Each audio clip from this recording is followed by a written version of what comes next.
นิทานเรื่องคนบ้ากับคนใบ้กาลครั้งหนึ่งนานมาแล้วมีชายหนุ่มคนหนึ่งชอบพูดจาเพ้อเจ้อคล้ายคนบ้า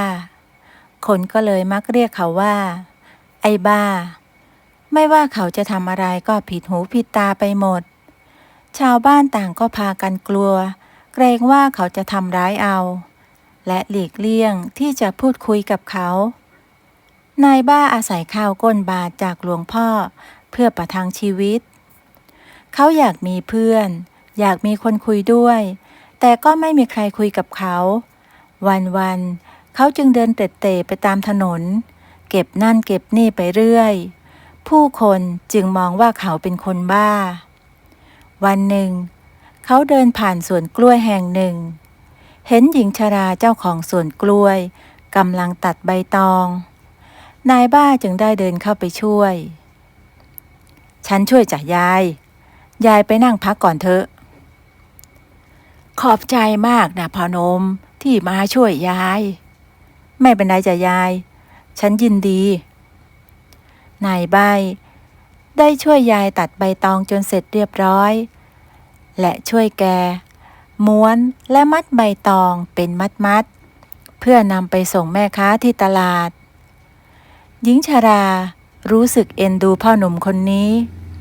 ภายนอกเขาดูเหมือนคนสติไม่ดีแต่ความจริงเขารู้เรื่องทุกอย่างยายจึงอยากได้เขามาเป็นหลานเขาจะได้ไม่ต้องเร่ร่อนไปไหนอีก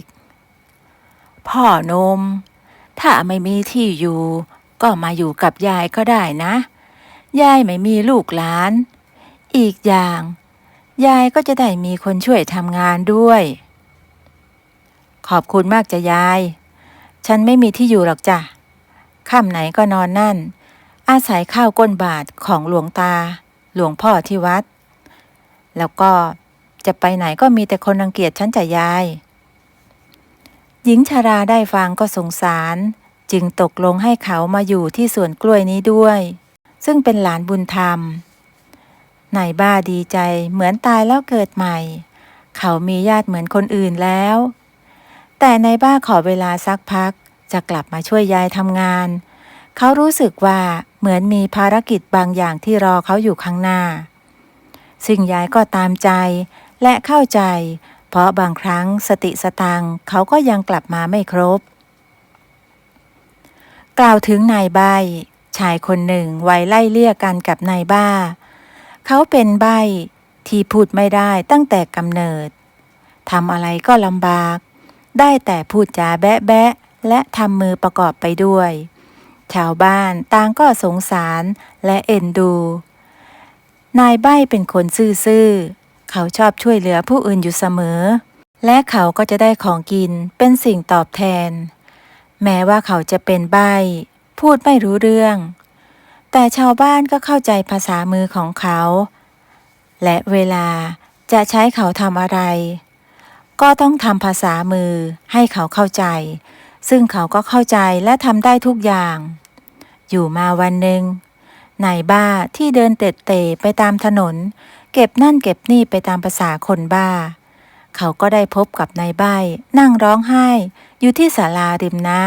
ำนายบ้าจึงเดินเข้าไปใกล้ๆและถามออกไปว่านี่แกมานั่งร้องไห้ทำไมโดนแม่ตีหรือนายใบ้ไม่ตอบแต่กลับชี้นิ้วไปที่ท้องของตนนายบ้าก็รู้ได้ทันทีว่าชายคนนี้กำลังหิวจึงได้จูงมือเขาไปหาของกินเดินหาผลไม้ป่าข้างทางก็ไม่มีผลไม้ให้กินเลยนายบ้าจึงพานายใบ้เข้าไปในตลาดแต่เขาก็รู้ตัวว่าคนในตลาดนั้นรังเกียจเขาหาว่าเขาบ้านายบ้าจึงบอกให้นายใบ้เข้าไปขออาหารจากแม่ค้าที่ใจดีเมื่อแม่ค้าเห็นนายใบ้เดินลูบท้องมาทุกคนก็ส่งอาหารส่งขนมให้กับเขาแต่นายใบ้ไม่เอาฟรีๆเขาได้ช่วยแม่ค้าใจดีเหล่านั้นล้างจานเก็บร้านเพื่อเป็นการตอบแทนเมื่อได้อาหารมาเขาก็นำไปให้นายบ้ากินด้วยนายบ้าจึงได้อิ่มท้องไปอีกมื้อหนึ่ง หลังจากกินอิ่มแล้วทั้งสองก็ได้จับมือเป็นเพื่อนกันนายบ้าได้พานายใบ้ไปที่บ้านยายในสวนกล้วยยายก็เอ็นดูจึงให้นายใบ้อยู่ด้วยกันที่สวนสองคนช่วยยายทำงานในสวนทุกอย่างยายแกไม่ต้องทำอะไรเลยเพราะยายได้สอนงานคนทั้งสองจนเป็นทุกอย่างรวมถึงการทำอาหารการกินตอนนี้ทั้งสองคนทำได้หมดพอยายจะทำงานหน่อยนายบ้าก็ประคองยายมานั่งที่เก้าอี้โยกให้ยายอยู่เฉยๆไม่อยากให้ยายลำบากยายจ๋ายายนั่งอยู่ตรงนี้ให้สบายๆเลยจ้ะพวกฉันสองคนจะจัดการเองจะให้ยายเป็นง่อยหรือไงนั่งนอนแป๊บเดียวก็พิการกันพอดียายพูดไปก็นั่งเก้าอี้โยกไปมาดูหลานชายทั้งสองตัดใบตองนางคิดไม่ผิดที่นำเด็กทั้งสองมาเลี้ยงสงสารก็แต่นายใบ้อยากให้เขาพูดได้เหมือนคนอื่นยายก็ได้แต่ขอพรภาวนาต่อสิ่งศักดิ์สิทธิ์เพื่อว่าท่านจะเห็นใจเด็กหนุ่มผู้นี้วันหนึ่งขณะที่ทั้งสองกำลังเดินเข้าไปในหมู่บ้านก็ได้บังเอิญพบกับกลุ่มโจรป่าบุกปล้นคนในหมู่บ้านสองคนเพื่อนซี้มองหน้ากันอย่างรู้ใจโดยไม่ต้องพูดอะไรพวกเขาช่วยกันหาเชือกกล้วยมามัดต่อกันแล้วนำมาขึงที่ทางออกซึ่งหมู่บ้านนี้มีทางออกเพียงทางเดียวแถมยังเป็นทางแคบๆอีกด้วยจากนั้นสองคนเพื่อนรักก็ไปจัดการไล่ต้อนคนร้ายที่วิ่งมาให้มาที่ทางออกโดยระดมชาวบ้านมาช่วยต้อนคนร้ายเห็นคนมาเยอะก็เกิดความกลัววิ่งหนีไปที่ทางออกตามแผนเมื่อไปถึงจุดที่ตั้งที่ทั้งสองขึงเชือกกล้วยไว้พวกมันก็ถูกเชือกดึงรั้งจนล้มไม่เป็นท่าชาวบ้านกรูเข้าไปจับตัวเอาไว้ได้หมดทุกคนแล้วนำตัวมาที่บ้านผู้ใหญ่บ้านเพื่อให้ผู้ใหญ่บ้านนั้นจับส่งทางการต่อไปงานนี้ทุกคนต้องขอบคุณนายบ้าและนายใบ้ถ้าไม่ได้สองคนนี้คงจับคนร้ายไม่ได้แน่นอนชาวบ้านที่เคยรังเกียจพวกเขาก็หันมาทำดีด้วยทำให้ตอนนี้ทั้งสองใช้ชีวิตเหมือนคนทั่วไปขยันทำงานช่วยยายทุกอย่างไม่มีวันหยุดจนอยู่มาวันหนึ่งเพื่อนบ้านก็รวมตัวกันเพื่อจะออกไปล่าสัตว์ในป่าแห่งใหม่พวกเขาได้ข่าวว่าที่นั่นมีสัตว์ชุกชุมมากนายบ้ากับนายใบ้จึงขอไปด้วยชาวบ้านก็ยินดีแต่บอกให้ระวังตัวโดยเฉพาะนายใบ้พูดไม่ได้ทั้งนี้ก็ด้วยความเป็นห่วงนั่นเองยายเองก็ไม่อยากให้หลานทั้งสองไปเกรงว่าจะอันตรายแต่เขาก็อ้อนวอนขอไปด้วยให้ได้ยายจึงได้แต่ให้พรให้เขากลับมาอย่างปลอดภัยเช้าวันรุ่งขึ้นชาวบ้านและนายบ้านนายใบ้ก็ออกเดินทางพร้อมอุปกรณ์ครบมือนายพรานทุกคนจะใช้ธนูเป็นอาวุธยกเว้นนายใบ้ที่ใช้มีดเล็ก2 เล่มเผื่อว่าเกิดเหตุการณ์อะไรนายใบ้ก็จะได้ใช้มีดกระทบกันเพื่อส่งสัญญาณขอความช่วยเหลือเมื่อเดินทางมาถึงที่หมายกลางป่าใหญ่ทุกคนก็แยกย้ายกันล่าสัตว์โดยมีจุดนัดพบในเวลาเย็นที่โขดหินใหญ่ที่ตั้งเด่นเป็นสง่านายบ้ากับนายใบ้ก็ไปด้วยกันพวกเขาสองคนเดินมาหลายชั่วโมง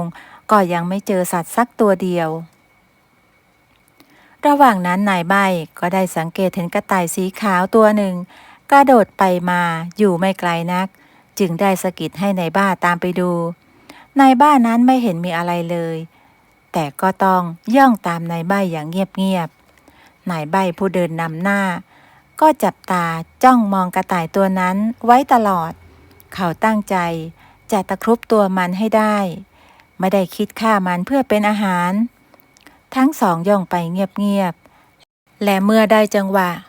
นายใบ้ก็กระโดดตะครุบกระต่ายน้อยขนปุยตัวนั้นจนอยู่หมัดและทันใดนั้นเองทั้งสองก็พบว่าพวกตนได้มานั่งอยู่ที่ใดสักแห่งหนึ่งที่มีแต่ปุยนุ่นคล้ายเมฆหมอกแต่ก็ไม่ใช่จะคล้ายสวรรค์ก็ไม่เชิง ตอนนั้นกระต่ายสีขาวที่นายใบ้ตะครุบมาก็ได้หายไปทั้งสองลุกขึ้นยืนมองไปรอบๆนายใบ้จึงตะโกนออกไปว่าที่นี่ที่ไหนมีใครอยู่บ้างตอนนั้นนายบ้าก็ตกตะลึงที่จู่ๆนายใบ้ก็พูดได้เขาอ้าปากค้างมองนายใบ้ตาไม่กระพริบอยากจะถามอยากจะพูดแต่ก็พูดไม่ออกได้แต่ยืนมองและฟังนายใบ้พูดนายใบ้เองก็ไม่รู้ตัวว่าตัวเองพูดได้แล้วเขาทั้งพูดทั้งบ่นอยู่คนเดียวไอ้บ้าเองว่าที่นี่คือที่ไหนวะหรือว่าเราตายไปแล้วนี่คือสวรรค์แน่ๆเลยแต่ถ้าสวรรค์ก็ต้องมีนางฟ้าสิวะเองว่าจริงไหมแต่นี่ไม่เห็นมีนางฟ้าสักตนเลยนายบ้าก็ได้แต่พยักหน้าเงึกเพราะยังตกตะลึงพูดไม่ออกจนมีหญิงสาวคนหนึ่งสวยงามมากไม่ต่างจากนางฟ้านางสวรรค์เดินตรงมาหาทั้งสองและเชิญทั้งสองไปที่ศาลากลางอุทยานดอกไม้ระหว่างทางที่เดินไปก็เหมือนเหยียบไปบนปุยนุ่นอีกทั้งกลิ่นดอกไม้อ่อนๆก็หอมโชยมาตลอดเวลาจากนั้นหญิงสาวก็ได้เชิญทั้งสองรับประทานอาหารที่ล้วนแต่เป็นอาหารเลิศรสทั้งสองกำลังหิวก็กินอย่างเต็มที่หลังจากกินอาหารแล้วก็ได้บอกเล่าเรื่องราวต่างๆเกี่ยวกับนายใบ้ที่เป็นใบ้แต่กำเนิดว่าความจริงเขาคือเทพคณินที่มักจะพูดจาจนเกิดเรื่องราวใหญ่โตบนสวรรค์เขาจึงถูกทำโทษให้ลงไปเกิดเป็นมนุษย์และให้เป็นใบ้พูดไม่ได้เขาจึงเป็นใบ้แต่กำเนิดนั่นเองบัดนี้ท่านได้ชดใช้โทษนั้นจนหมดสิ้นแล้วถึงเวลาที่ท่านจะต้องเลือกว่าท่านจะกลับสู่สวรรค์หรือท่านจะอยู่บนโลกมนุษย์ต่อไปแล้วถ้าข้าไม่กลับสวรรค์ข้าจะพูดได้เหมือนเดิมเหมือนคนทั่วไปหรือไม่นายใบ้ถามนางฟ้าด้วยความสงสัยซึ่งเรื่องนี้นายบ้าเองก็อยากรู้เพราะเขาก็ไม่อยากจากเพื่อนซีคนนี้ไปนางฟ้าจึงบอกว่าเขาจะพูดได้เหมือนคนปกติทั่วไปและใช้ชีวิตได้เหมือนเดิมตามที่เขาต้องการทั้งสองได้ฟังก็ดีใจสวมกอดกันโดยไม่รู้ตัวแต่มีข้อแม้ว่าท่านทั้งสองจะต้องบำเพ็ญเพียรภาวนาอยู่ที่นี่7 วันไม่นานดอกเป็นเวลา7 วันของโลกมนุษย์เท่านั้นทั้งสองจึงรีบตกลงและตั้งใจบำเพ็ญเพียรภาวนาอยู่บนสวรรค์ทางด้านนายพรานที่มาด้วยกันก็ออกตามหาพวกเขาทั้งสองทั้งวันแต่ก็ไม่พบจึงได้พากันกลับบ้านและไปบอกให้ยายของทั้งสองได้ทราบว่าพวกเขาอาจหลงป่าแต่เดี๋ยวก็คงจะหาทางออกได้เองยายรู้ดังนั้นก็เป็นห่วงหลานทั้งสองกินไม่ได้นอนไม่หลับตั้งหน้าตั้งตารอคอยหลานทั้งสองด้วยความกระวนกระวายใจเวลาทำอาหารก็ยกมาเผื่อหลานทั้งสองแต่แล้วก็ต้องนั่งกินคนเดียวเป็นแบบนี้อยู่หลายวันจนในที่สุดหลานชายทั้งสองก็กลับมาแถมนายใบ้ก็ยังพูดได้อีกด้วยยายดีใจจนน้ำตาไหลในที่สุด